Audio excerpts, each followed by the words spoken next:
भाइयों, इसमें आप सरसों देख रहे हैं, ये है पीली सरसों। क्योंकि हमारे क्षेत्र में काली सरसों बहुत कम बुआई होती है, उसका एक कारण हम बताएंगे।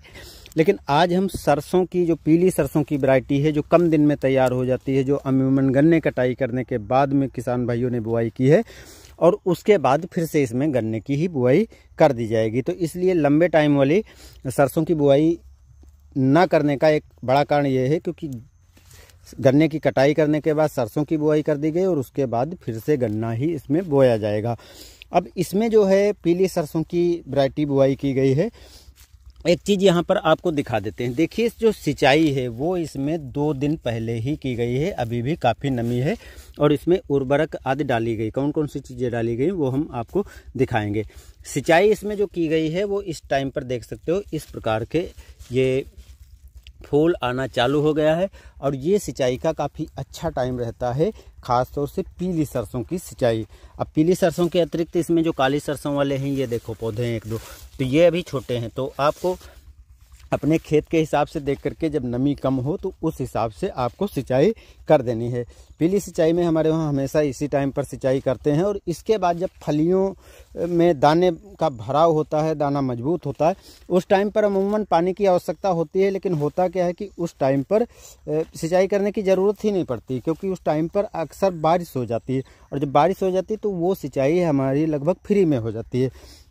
अब इसमें जो चीज़ें डाली गई हैं उसके बारे में बात कर लेते हैं।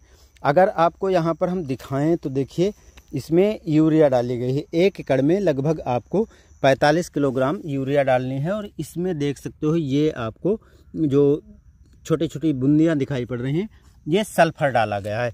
अगर आप बुआई के टाइम पर सल्फ़र नहीं डाला है तो आपको सल्फ़र ज़रूर डालना है। देखो, मिट्टी में जो सल्फ़र डाल रहे हो वो सल्फ़र 90% की आती है, उसको आपको डालना है और प्रति एकड़ 5 से 6 किलोग्राम आपको डालना ही डालना है।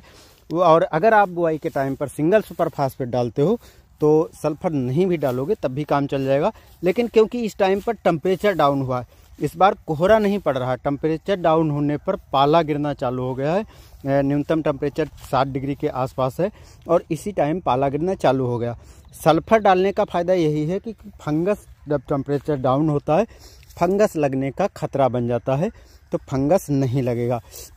एक चीज़ आप गौर करके देखो, इसमें पीला पौधा है, इधर हरा पौधा है और उधर हरा है, बीच में पीला है, क्योंकि यहाँ पर काफ़ी ज़्यादा मात्रा हो गई। 500 ग्राम प्रति बीघा यानी 3 किलोग्राम प्रति एकड़, 3.25 किलोग्राम प्रति एकड़ ऐसे किसान भाई डालते हैं, जो पीली सरसों डालना पड़ता है। रोटावेटर से बुआई करते हो तो 500 ग्राम, अदर तरीके से बुआई करते हो तो 400 ग्राम तक पीली सरसों प्रति बीघा, यानी 2.5 किलो से लगा करके 3 किलो प्रति एकड़ सरसों की ज़रूरत पड़ती है बुआई के टाइम पर। तो ये चीज़ें आपको हमने दिखाया। देखो, इसमें सल्फ़र जो डाली गई है, देखिए यहाँ पर पैकेट पड़ा हुआ, तो इसलिए आपको दिखाते हैं सल्फ़र 80% वाली, जबकि दोस्तों सल्फ़र जो है 90% वाली आपको बुआई करनी चाहिए, बल्कि सल्फ़र 80% वाली बुआई कर दी गई, जो कि स्प्रे के लिए अच्छा रहता। सरसों की वैरायटी जो बुआई की गई है वो यहाँ पर देख सकते हो, वो भी पैकेट पड़ा हुआ। श्री कृष्णा सीड्स जो बुआई की गई, ये यार जो वैरायटियाँ आती नहीं, यहाँ पर देखो मस्टर्ड छोटकी लिखा हुआ है, तो ये मस्टर्ड छोटकी है। हालांकि जब मैं संस्थान गया था अयोध्या कृषि विश्वविद्यालय, तो वहाँ पर बोले थे कि छोटकी नाम से, जल्दी नाम से कोई वैरायटी नहीं आती है, ये तो केवल कंपनियों वाले के एक चाल रहती है कि छोटी वैरायटी होगी, ये होगा वो होगा।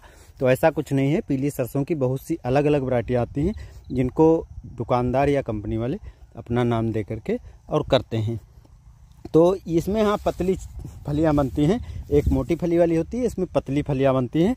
अमूमन 1 एकड़ में 6 से 7 कुंतल, बहुत अच्छी सरसों चल रही है तो हो जाती है, नहीं तो 4-5 कुंतल ही होती है, यानी 6 से 7 कुंतल तक अच्छी सरसों होगी तो हो जाती है, जो कि पीली सरसों के हिसाब से अच्छी है और किसान भाई बुआई करके फ़ायदा भी उठा लेते हैं। काली सरसों की अपेक्षा महंगी भी बिकती है। अब आपको दूसरे खेत में लिए चलते हैं, जिसका वीडियो आपने पहले देखा था, जो इसमें ट्रंच बीज से गन्ना बुआई किया गया और साथ में स्प्रे किया गया था पानी का, सिंचाई के तौर पे। देखिए, ये वही खेत है जिसमें मैंने स्प्रे के माध्यम से जो सिंचाई की गई थी वो दिखाया था, आपको बताया था, और इसमें स्प्रे ही किया गया है। स्प्रे करने के बाद में इसमें दवाओं को स्प्रे किया गया है, उर्वरकों को स्प्रे किया गया। अब कौन सी दवाओं को, कौन सी उर्वरकों को स्प्रे किया गया है, देखिए जो आज 4-5 दिन हो गए हैं, 4-5 दिन में आपको पौधों में काफ़ी ज़्यादा अंतर दिखाई पड़ रहा होगा। उस दिन जो है ये फूल बहुत कम बना था, आज बहुत सा फूल आपको खेत में निकला हुआ दिखाई पड़ रहा होगा।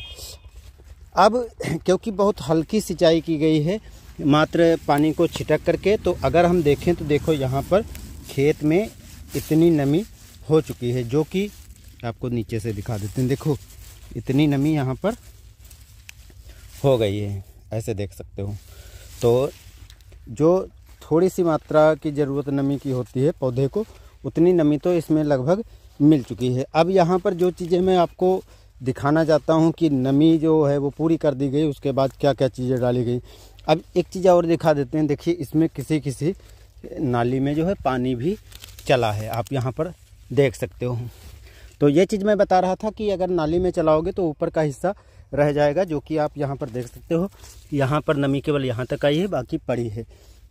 इसमें जो चीज़ डाली गई है वो बड़ी ध्यान देने वाली है, क्योंकि ट्रैक्टर वाला स्प्रे पंप था और उसमें मिला करके चीज़ें डाली गई हैं। तो इसमें सल्फर डाली गई है 2 किलो। देखो जो मात्रा ज़्यादा हो गई, जिससे पत्तियाँ पर ज़्यादा पड़ गई है और झुलस गई। हालांकि हर जगह नहीं, लेकिन क्या है कि उससे यदि आप स्प्रे करोगे तो थोड़ी दिक्कत होती है। यहाँ पर इधर ज़्यादा पानी भर गया, इधर सिंचाई हो चुकी है, तो ये चीज़ हो गई। अब इसमें सल्फर 2 किलोग्राम डाली गई, जबकि 80% वाली 1 किलोग्राम ही स्प्रे आपको करना रहता है। इसके साथ में एक ग्रोथ मोटर डाला गया है, जो कि 1 किलो प्रति एकड़, जबकि उसकी 500 ग्राम मात्रा रहती है। यानी चीज़ें बढ़ा कर डाल दी गई हैं। तो 500 ग्राम की जगह पर 1 किलोग्राम मात्रा डाली गई है। और यहाँ पर देख सकते हो उधर नमी कम है, यहाँ पर सिंचाई कर दी गई। पौधा बिल्कुल अलग सा चल रहा है, बेहतर सा चल रहा है। हल्की सिंचाई की गई है, जिससे कि यहाँ पर किसी तरह का नुकसान नहीं हुआ है। तो पौधा और भी अच्छा चल रहा है। उधर जहाँ पर पानी नहीं पहुँचा, वहाँ पर आपको अंतर भी पौधे में दिखाई पड़ रहा होगा। तो शायद उनको मात्रा ज़्यादा डाल देने पर ऐसा लगा कि सिंचाई करना ज़रूरी है, और हल्की सिंचाई कर दी गई है तो कोई फ़र्क भी नहीं पड़ा है।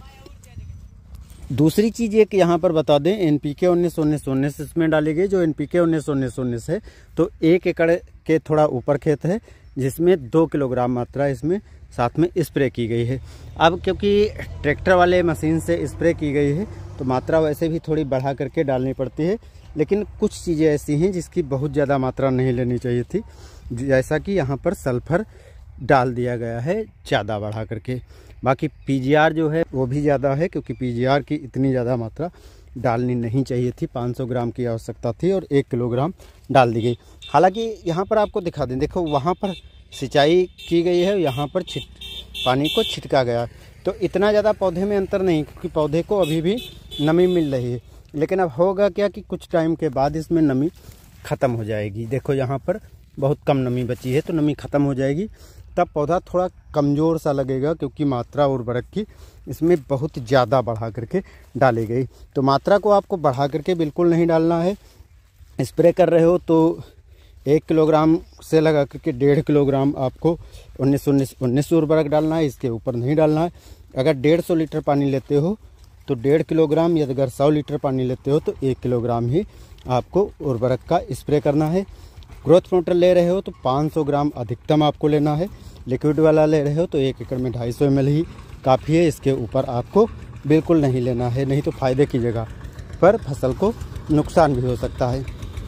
अगर आप सल्फ़र डाल रहे हो तो सल्फ़र कोशिश करें कि 700 ग्राम से, यदि आप 100 लीटर पानी ले रहे हो तो 700 ग्राम ही काफ़ी है।